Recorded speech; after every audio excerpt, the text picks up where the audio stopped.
All right, Shalom. First and foremost, I want to begin by giving all honor, glory, and praises to Yahweh, Ba'ashem, Yahushai, Ba'ashem Rakakwadash. Double honors to the elders and apostles of Great Millstone. And Shalom to you brothers that are laboring and pushing this word in truth, in sincerity, and with charity. I'm the brother Abraham from the camp here in GMS Chicago, coming back at you with another lesson. This video is pretty much a response or commentary on this video from the Jimmy Dore show. The video is entitled World Leaders Meet to Plot Against the United States.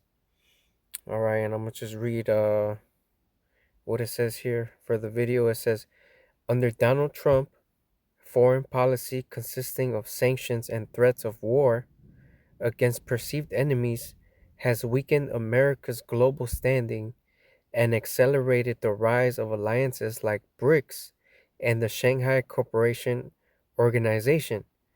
Foreign leaders Vladimir Putin, Xi Jinping, and Narendra Modi recently met in China, demonstrating how Washington has become increasingly isolated, as even India shows less fear of U.S. retaliation due to tariffs and sanctions. Okay, and a few scriptures come to mind after watching that video. Drunk the wine. Let's bring that one out.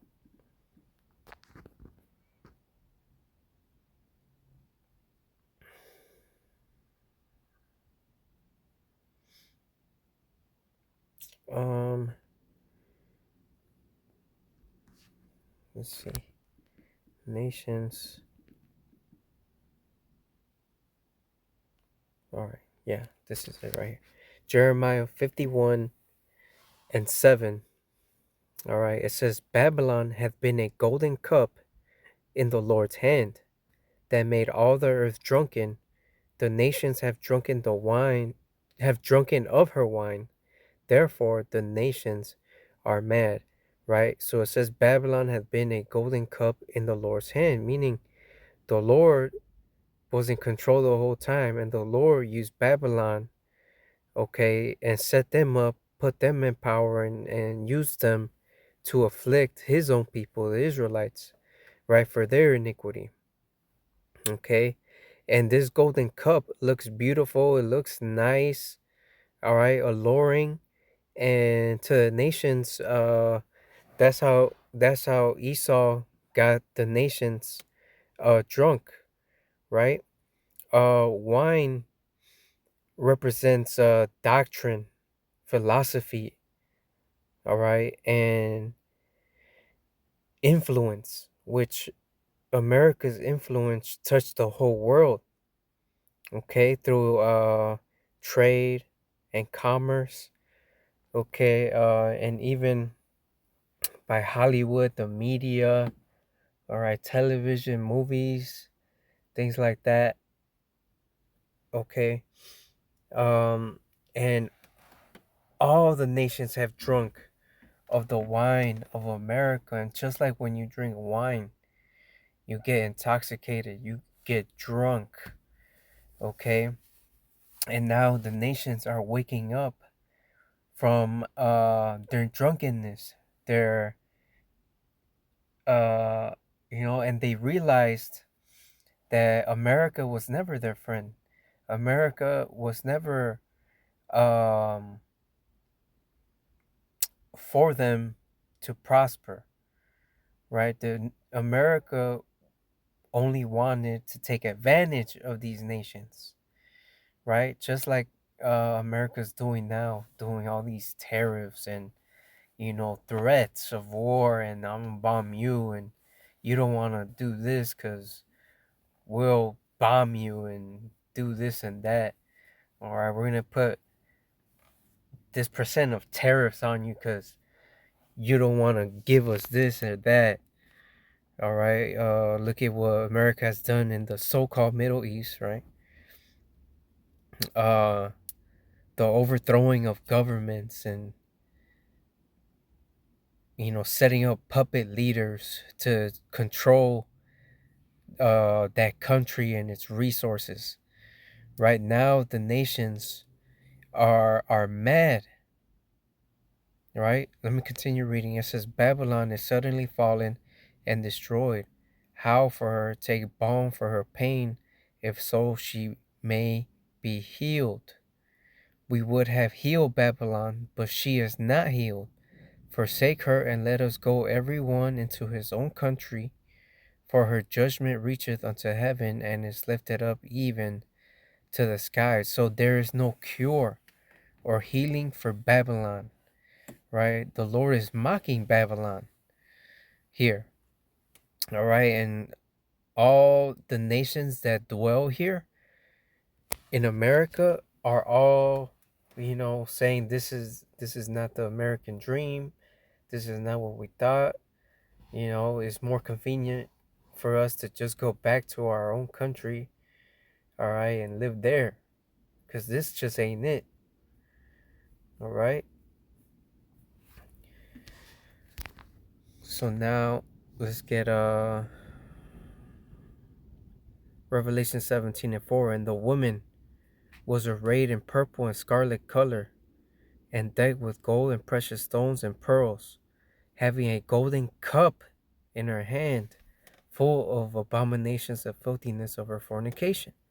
Right? And this golden cup, right? It says in Jeremiah that we just read that Babylon was a golden cup in the Lord's hand. Right? What's in that golden cup? It's full of abominations and filthiness of her fornication. Right? But on the outside, it looks pretty. Right? And the nations took of that cup and drank of that wine.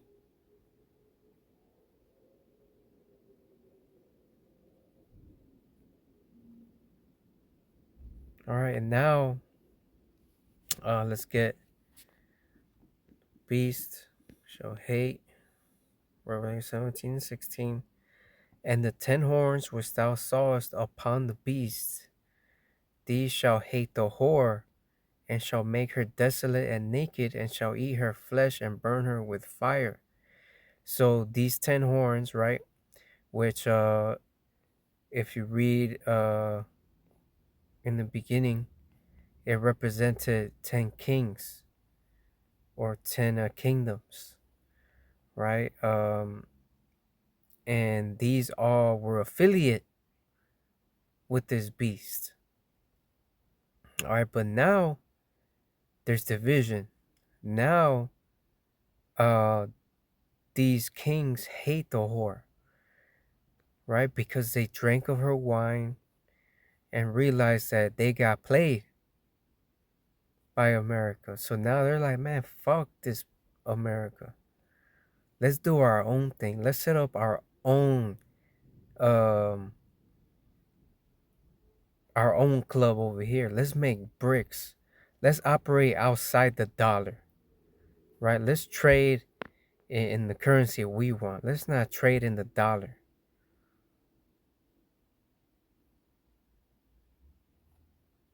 All right? So now you're seeing the division, and then you'll see the fall, and then you'll see the destruction of America. All of these nations,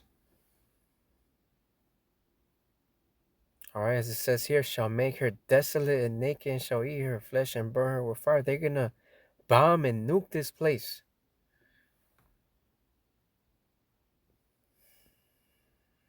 Right? For God hath put in their hearts to fulfill his will, and to agree and give their kingdom unto the beast until the words of God shall be fulfilled. Right? So again, Babylon was a golden cup in the Lord's hand. All right, he set you up in power. And until he says that your time is up, then your time is up. Okay? And that is time. You can clearly see his time by all the prophecies coming to pass.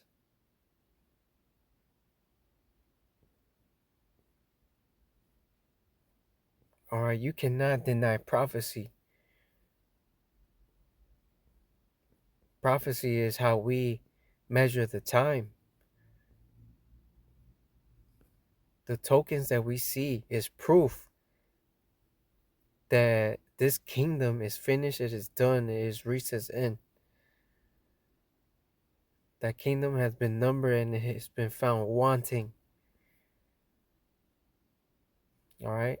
So I'm going to go ahead and end it there. Lord willing, this video was edifying. As always, our honor, glory, and praises goes to Yahweh, Bahashem, Yahweh Shai, Bahashem, Rakakwadash, double honors to the elders and apostles of Great Millstone. Until the next time, Shalom.